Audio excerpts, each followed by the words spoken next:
Wall Street Wrap-Up is supported by Bamboolas, featuring live music. And now, tapas and wine upstairs. Bamboolas, the heartbeat of Frenchman Street. This week on Wall Street Wrap-Up, the actor strike seems to be over, so you won't be missing any more episodes of Keeping Up with the Kardashians. I'm not even sure if that's still on. The IRS, due to inflation, will be having a new tax bracket and will reveal just how much you're going to be paying. So why are these stock traders so happy? Well, it's because the S&P 500 just had its best 9-day rally in 2 years. So is this the start of an early Christmas rally or maybe a head fake? Tonight, we're going to be talking with the Chief Market Strategist for Crossmark Global, Victoria Fernandez. After 3 months of down returns, the stock market has soared from November the 1st.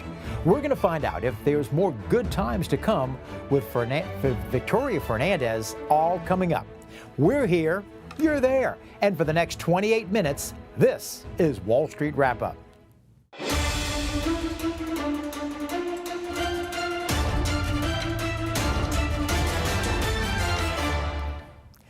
Hi, welcome to Wall Street Wrap-Up. I'm Andre Laborde. It's Friday, November the 10th.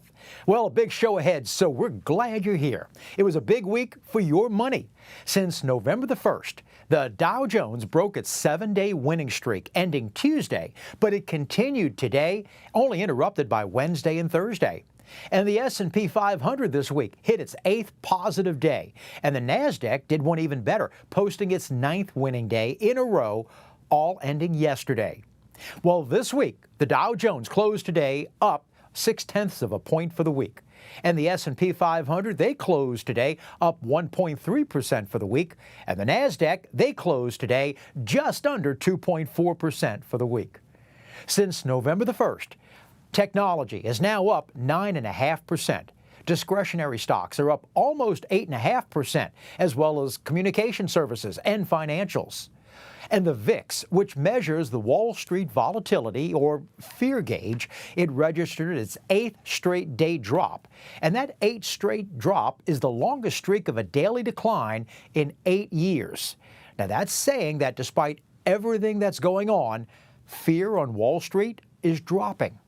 So if you feel like you've missed something here, don't. We've all known someone, or maybe even ourselves, who've tried to time the markets. At the beginning of 2023, we had CNBC reporter Bob Pisani on our show, and we talked about not trying to time the markets. If you missed that show, well, don't ever do that again. Or you can always catch us on our shows on YouTube, just as a reminder. But right now, the S&P 500 is up about 14% since January the 1st. But despite those gains, there have only been 11 more up days than down days for the S&P. The only 2 days when the S&P 500 popped over 2% was back on January the 6th and on April the 27th. And if you would have missed just those 2 days, your returns would have been a lot less. So if you would have invested $10,000 in the S&P 500 in 1970 and never touched it, according to Dimensional Advisors, today that would be worth $138,900. If you would have missed the best performing day, just one day, you would have just under $124,500. And you missed the best 5 days, it would have dropped to just over $90,000. Best 15 days, just over $52,000. And if you had tried to time the markets and failed and missed just the best 25 days in 52 years, that $10,000 would be just under $33,000. Now, there are about 250 trading days in any given year, and over 52 years, that's about 13,000 trading days. And here's another way to look at it. If you would have missed just those 25 days out of the 13,000 days, your market return would have been 73% less than if you would have left it in and done nothing. So, with only 38 trading days left in the year, will there be a Santa Claus rally? It's 2 weeks from today, by the way, for Black Friday and the start of the holiday season. And according to a Morning Consult poll revealing that 39% of high-income earners are considering using the Buy Now, Pay Later loans. So will this consumers be buying as much this year as in the past for holiday seasons? How will the stock market surge since November the 1st affect the remainder of the year and going into next year of 2024? Is a recession still on the menu? Tonight, happy to have back the Chief Market Strategist at Crossmark Global, Victoria Fernandez. Hi, Victoria. Welcome back to Wall Street Wrap-Up. Thanks so much. It's a pleasure to be back. Since November the 1st, just middle of last week when the Federal Reserve decided to pause with their interest rates again, the markets have been going great as compared to August and September and October. Do you think that this is the start of maybe a rally for all the way to the end of the year, or do you think this is just like a bubble? So, Andre, it's a really good question because historically, November and December are the best combination of 2 months for the entire year. And it makes a lot of sense, right? We are a consumer-led economy. We're going into a holiday season. I always like to say the U.S. consumer likes to spend when they're happy, and they spend even more when they're sad. So regardless of kind of how they're feeling right now, we should have good consumer sentiment moving into the rest of this year, which means we should probably see that Santa Claus rally that we typically see. Now, that doesn't mean we won't have volatility. I do think we are not going to see just kind of what they call a straight up and to the right equity market. I think there's going to be some pullbacks here and there in the markets, and we have to be prepared for that. But we will probably end the year a little bit higher than where we are. I actually think it's the first quarter of next year where we might start to see more of the issues come to the surface. Last week, we had the Bureau of Labor Statistics having their October jobs report, and they were expecting 180,000 jobs, and they only got 150,000. Next week, we've got consumer CPI and PPI going to be being released. But one of the things I noticed in last week with the jobs was that of the 150,000 jobs, about 1/3 of them were government jobs. Well, as we all know, with government jobs, you don't have to make a payroll, and you're not producing something.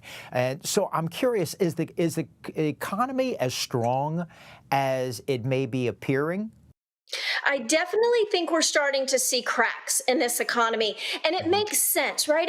How long ago have we been looking at the Fed raising rates, this 525 basis points of rates that need to work its way through the economy? And we've heard that phrase, long and variable lags, that it takes a while for rate hikes to really affect the consumer, to affect corporations, to affect the labor market.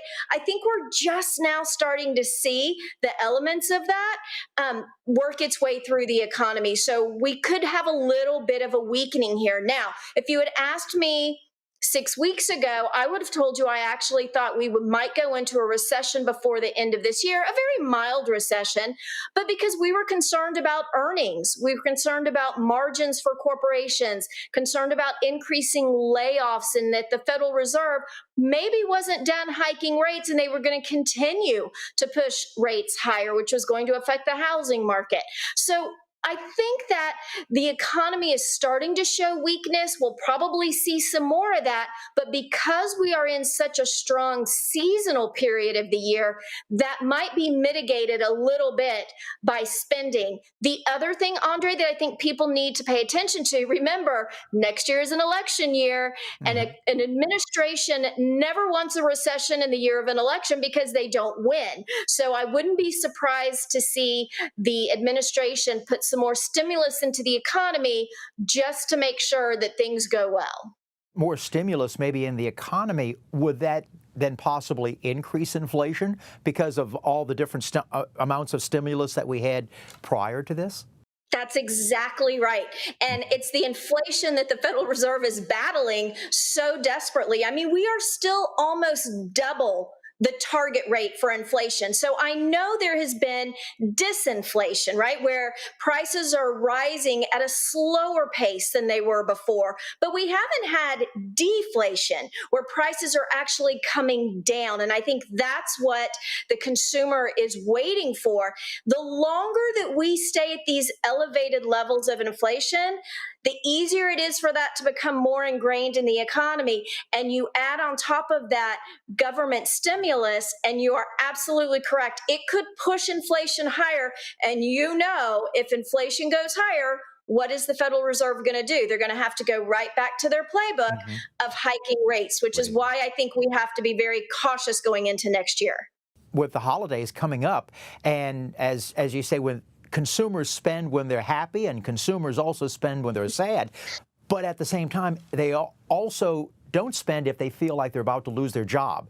Right now, we're like at about, 3.9% unemployment. Correct. So if you think that, do you think consumers are comfortable in keeping their job, which means that they're going to be spending, or do you think that they're going to be nervous about losing their job, in which case they're going to hold back this holiday season? So one of the data points that helps us get a good feel for that comes in what we call the JOLTS report. And it tells us, how many people are quitting their jobs, how many are transferring to other jobs. Over the past year to 18 months, we had people quitting their jobs, moving to new jobs, and doing that because they were getting pay increases of anywhere from like 7 to 20%. So it made sense for them to do that. Watching the rate at which people are quitting is a really good signal for the labor market. And we're starting to see that slow down a little bit. They're not leaving their jobs as much. They're not seeing greater opportunities and higher wages in other jobs. To us, that means people are going to start to be a little more conservative. Maybe they start to save a little bit more. Now, savings rate is down from the pre-pandemic area, but a lot of that is because people feel like their net worth is higher, so they're saving less. So you're absolutely right. We have to watch that labor market, and it could start to tell us the consumer is going to start saving a little bit more, or just be a little more cautious on how much they spend. I saw a report this week, Victoria, where temporary holiday employees and basically retail stores, they're hiring less this year than last year, and they hired less last year than they did the year before, which was the year before the pandemic. So with that, is that sort of like what you're talking about, where maybe employers are pulling back, which might make a concern for the consumer?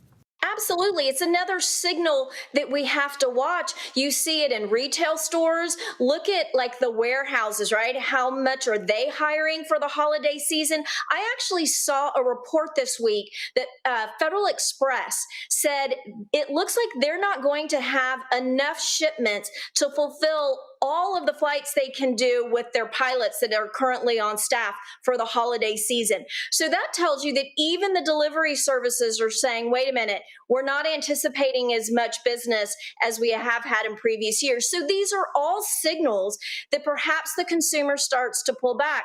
But I'll tell you, Andre, I say don't ever underestimate the consumer, especially when it comes to holiday times. People are more willing to put purchases on credit cards. So we have to look at revolving debt and see how that's going to come along as well. That's going to be something we're going to be watching really closely to see what kind of situation household balance sheets are in at the end of the year. Well, Victoria, we still have one more meeting with the Federal Reserve coming up in mid-December. So if we've had like two pauses so far, do you think that they have finished raising rates for right now? Or do you think that they may want to not look dovish and just to throw another 25 basis points in? What are your thoughts? So it's a tricky question in the sense that a lot of it, I think, is going to rely on what the inflation reports are that we get for the rest of this month. We get the CPI inflation report around the middle of the month. It's the 14th or the 15th. We get the PCE, which is the Federal Reserve's favorite inflation guide, coming in on November 30th. So those two elements, I think, will play a key role in some of the decision making that goes on at the next FOMC meeting. If I was a betting girl, I would say they're probably going to pause here at the end of the year, finish out the year without any surprises, because the market is not expecting another rate hike at this point in time. They typically don't pull a big surprise. So I think if they're going to hike in December, we're going to hear a lot more hawkish speak coming out of all the Federal Reserve presidents between now and that point in time. Well, Victoria, when do you think, okay, since we might probably have a pause for December, let me go the opposite way. When do you think they may have a cut? Yeah, I felt like I was on an island for a really long time when it came to this topic. Our CIO, Bob Dahl, and I kept saying, when everyone would say there's going to be rate cuts in 2023, this was back at the beginning of the year, probably closer to the time you and I spoke last. And we kept saying, there's no way. We're not even going to be at the inflation target by that point in time. There's no way they're going to cut rates.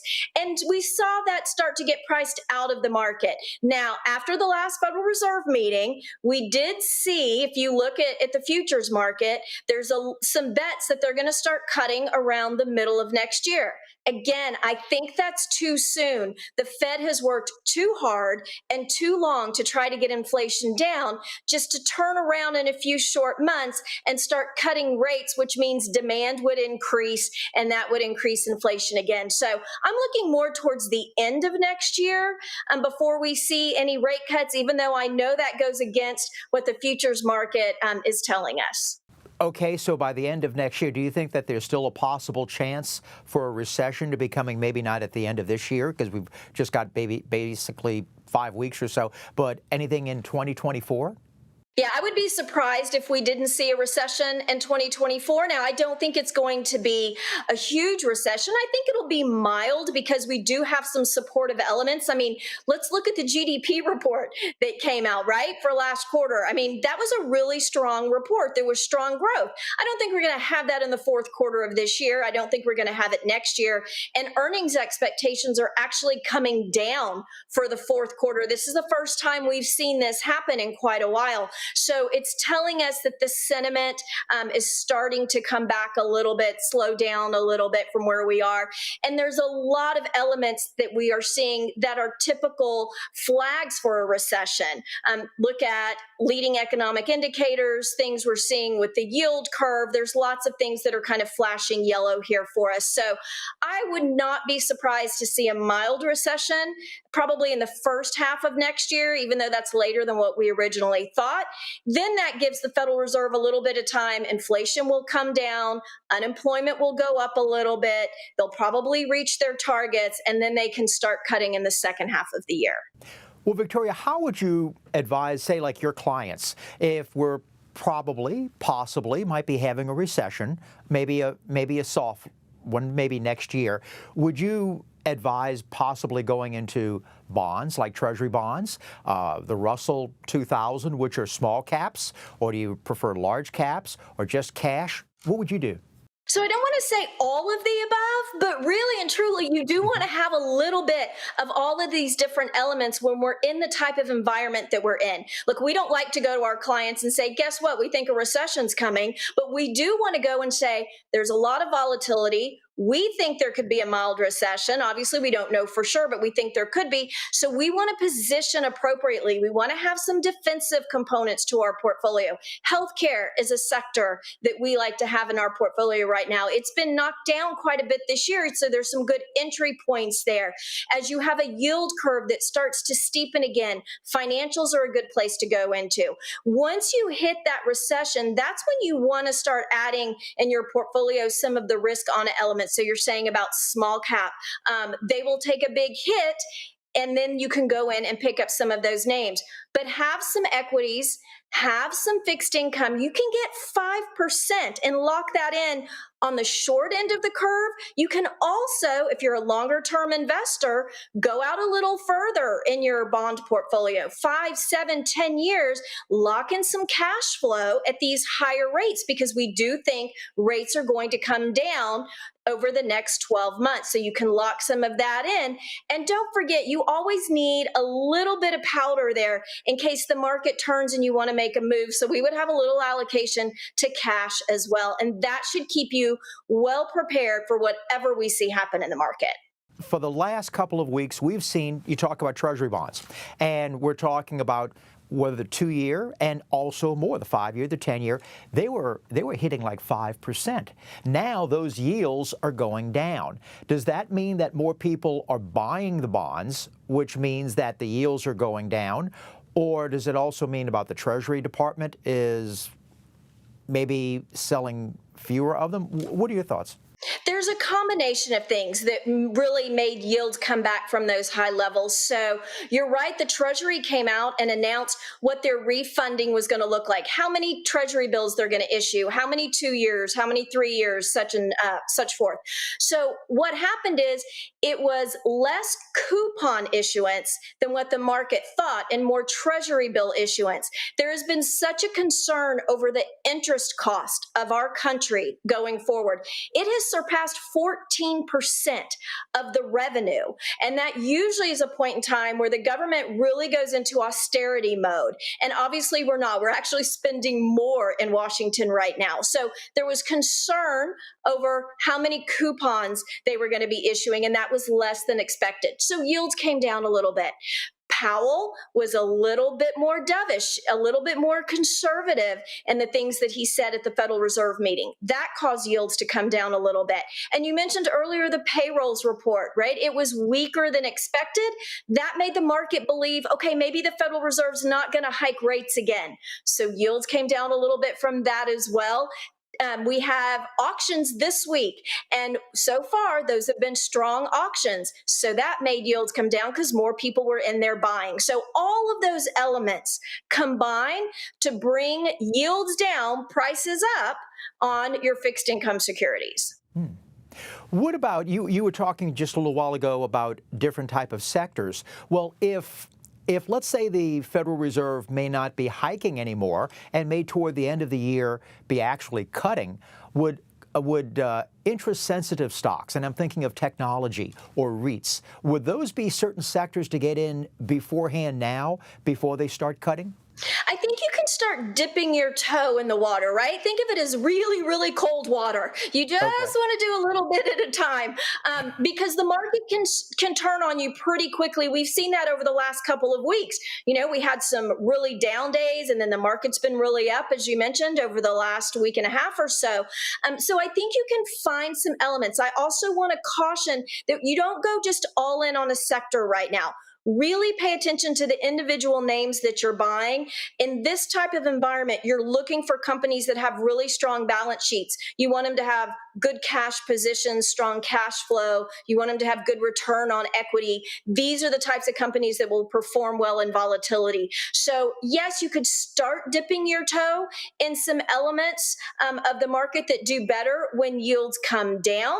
But again, take baby steps. When it comes to REITs, I might wait a little bit longer. We're starting to hear more and more about office vacancies and what that's going to mean for some of the regional banks. So I might wait a little bit on REITs, but some of those other rate sensitive sectors, I think you could start looking at.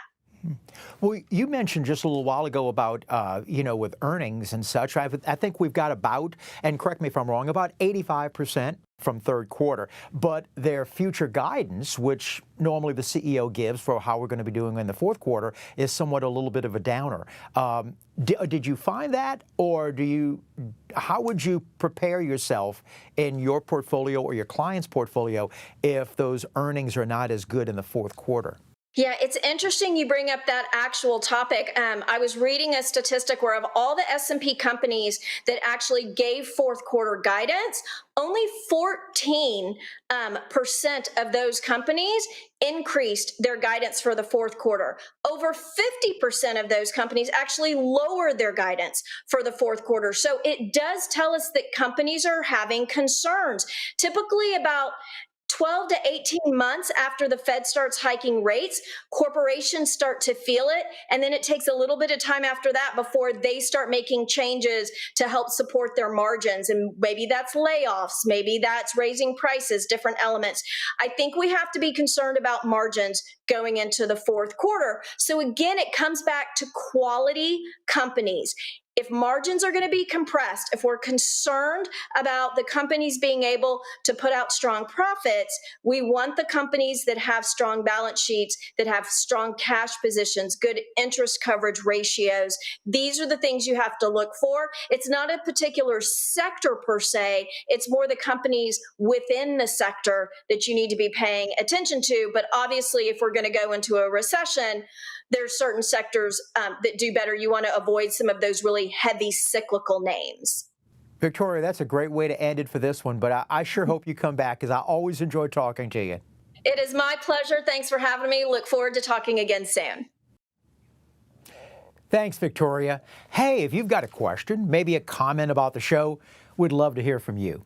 Make it concise, make it pithy, and write us at andre@benacapital.com. So now for a look at wrap up on Wall Street. Well, credit card debt is hitting new highs. According to the Federal Reserve of New York, Americans owe $1.8 trillion in just the third quarter of the year alone. Credit card balances have spiked by more than $150 billion year over year, and that's the biggest spike since 1999. And according to TransUnion, heading into the Christmas season, Americans are sitting on an average of credit card debt of $6,000 per year. That's up 15% from last year. And due to inflation, the IRS, the Internal Revenue Service, is creating a new tax brackets for the 2024 tax year. Those individuals in the top tax rate will now apply to those making just over $609,000. And married couples in 2024 will have their threshold filing jointly raised to those making over $731,000 per year, all because of inflation. Well, the standard deduction will also increase for the 2024 tax year to now $14,600 for individuals, and married couples filing jointly will be raised to $29,200 per year. Now, remember, this is for the 2024 year, so on April the 15th of 2025, this is what will be taken into account. So next Friday, on the 17th, is the date for Congress to either come up with a full budget or kick the can down the road one more time with a continuing resolution. Earnings for Home Depot and Walmart are going to be coming out, as well as the CPI, the CPI or inflation numbers on Wednesday for October. And Black Friday is just 2 weeks away. And for the stock market since November the 1st, well, that's been on a tear. We're going to be discussing these areas, plus your money, when our guest is going to be Scott Wren. Scott is the Senior Global Market Strategist at Wells Fargo Investments with over $600 billion of assets under management. That's Scott Wren next week. And that's a wrap-up for our show for this Friday, November the 10th. Our thanks to Victoria Fernandez for being with us tonight, but as always, we appreciate you for allowing us into your homes this evening. Have a fun weekend with the ones you love, and a happy Veterans Day tomorrow to all the veterans out there. Remember, if it's Friday, it's Wall Street Wrap-Up. I'm Andre Laborde, and also remember, money never sleeps. Good night.